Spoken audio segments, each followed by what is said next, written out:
Hello, friends of Ashland First United Methodist Church. For those of you who are just tuning in, my name is Lindsey Funtik, and I am the coordinator of volunteer ministries at Ashland First United Methodist. This is actually my second attempt at a live stream because I accidentally started on my own Facebook. So this has been a morning of learning, and that's okay. So, every Thursday, I hop on here and share some of my devotional thoughts that I've been having for the week and the things that the Lord and I have been processing. And this week, I have been thinking a lot about identity. So, COVID-19 has stripped us all of a lot. That manifests in a lot of different ways in all of our different circumstances. But one thing that it has definitely changed, if not taken, is the idea of our vocation. And our jobs look different now than they used to. So for some, that means being laid off or furloughed. For others, it means being able to work from home. And that's something that I have been blessed with. I've been really happy to be able to work from home and to continue to try to do my job as best as I can from Shreve, Ohio. But I just have been kind of processing this idea that we so tightly tie our vocation to our identity.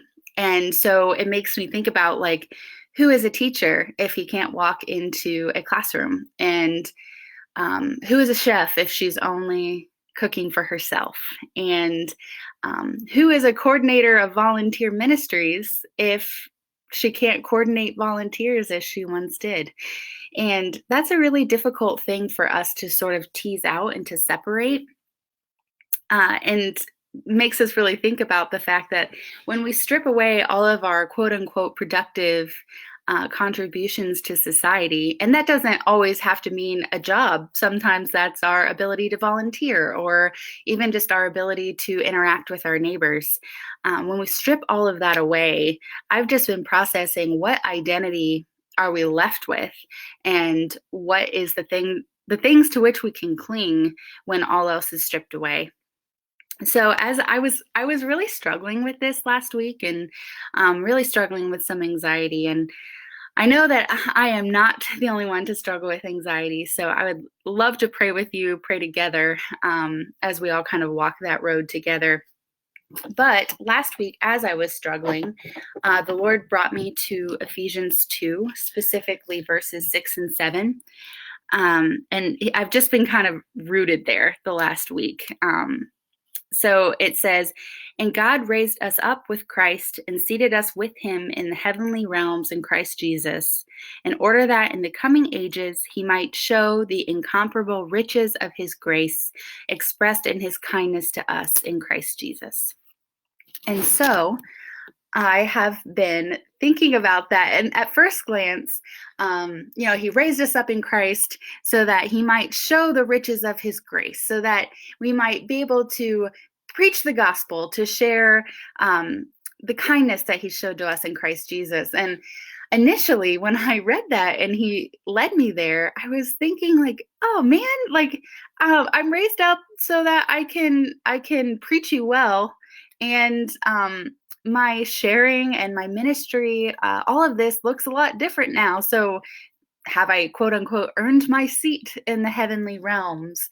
And those are lies, but it's an easy thing to want to try to process. So the Lord sort of tempered those feelings that I had with this quote that showed up on my Instagram from Brennan Manning's book called Abba's Child. It says, "Define yourself as one radically loved by God. This is the true self.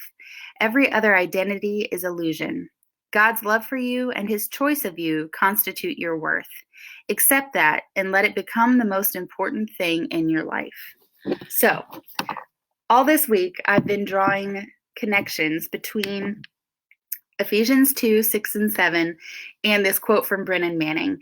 And I've been thinking to pull it together. So First, the Lord is pleased to raise us up with him and seat us beside him in Christ. That is nothing that any of us have done. It's just our identity as chosenness. And there is a lot of beauty in that.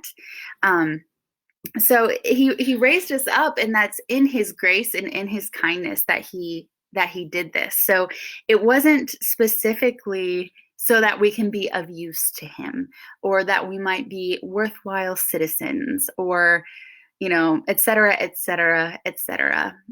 He raised us up so that the incomparable riches of his grace and his kindness as expressed to us in Christ Jesus could be displayed. So I've been thinking about what that means for us now and our identity as risen and chosen people in Christ. And I've come to the conclusion that a huge part of that expressing his love, that his being able to show the incomparable riches of his grace and the kindness that he showed to us in Christ Jesus, is our I'll use the word responsibility, but is our gift, is our privilege to bask in that kindness. So when we think about what better way for him to show the incomparable riches of his grace than for us to be stripped of everything but that grace and but that kindness, all of these identifiers that we place on ourselves to make us who we are and to set us on our own missions. All of that, when held up in comparison to what the Lord has for us, is so small. And so he raised us up with Christ. He seated us with him in the heavenly realms. And that's who we are, that in Christ Jesus, we belong to God. We are with God. And when we choose to follow him, when we make our lives about that, that's who we are, period. And that being who we are gives God glory. So you being his beloved brings him glory, no strings attached.